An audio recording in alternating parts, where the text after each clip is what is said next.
ब्रह्मदेवाचा मानस पुत्र, विष्णुदेवाचा परम भक्त, नारायण नारायण नारायण नारायण. तिन्ही लोकात फिरून भक्तांच्या दुःखीला देवापर्यंत पोहोचवण्याचे माझे काम. पण असं समजू नका हा, इकडची गोष्ट तिकडे करणे. नारायण नारायण नारायण नारायण.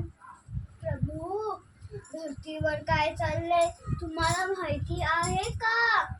काय लोक झाडे कापतायत, काय लोक शुद्ध पाणी गटारात फेकतायत, काय लोक ऑक्सिजनसाठी सिलेंडर घेऊन फिरतायत, आणि काय लोक जेवणाला फेकून देतात, काय लोक पाण्यात